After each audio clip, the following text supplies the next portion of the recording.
the Cuban Missile Crisis Part 3. We've looked at the background, the causes, Khrushchev's motives, and Kennedy's options. The last thing to look at is how the crisis was resolved. The blockade's in place, and there are Soviet ships bringing more missiles to Cuba. There are some missiles already on Cuba, but there are ships bringing in some more. On the 26th of October, Khrushchev sends Kennedy a letter, a telegram, saying that even though the missiles on Cuba are purely defensive and are only to defend Cuba, that if the Americans agree not to invade Cuba and to leave it alone, then Khrushchev will remove his weapons from Cuba.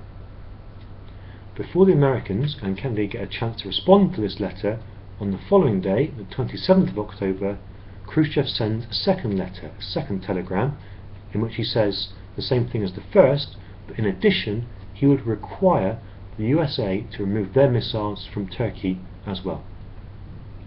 This is where Kennedy is really clever. Publicly, Kennedy agrees to the first letter.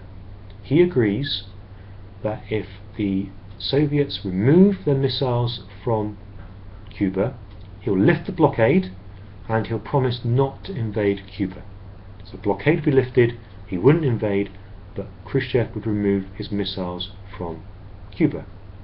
Khrushchev has already turned his ships around in the blockade, and now he sent letters. On the face of it, it looks like Kennedy has come out hugely victorious, because he's got what he wanted. He looks strong, Khrushchev looks weak, he has got the missiles removed from Cuba, and he's shown his bravery, his strength in standing up to the communists. Khrushchev also gets what he wants, because in secret Kennedy agrees to also remove his missiles from Turkey, which is what Khrushchev wanted. So Khrushchev gets Cuba to stay communist, he gets the Americans to promise not to invade, and he gets the American missiles removed from Turkey.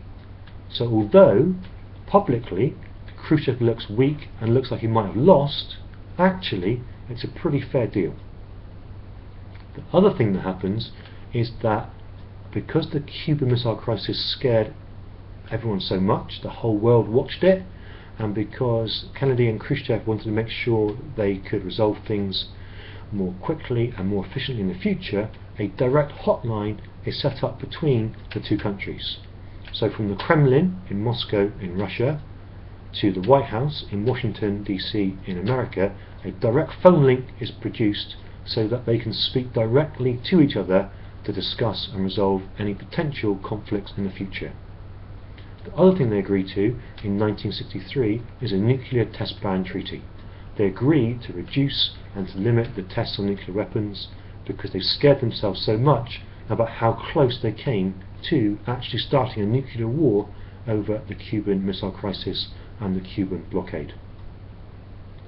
America could claim victory, Khrushchev and the Soviets could claim victory. Neither necessarily won, but certainly everybody, including the whole world, were happy with the outcomes.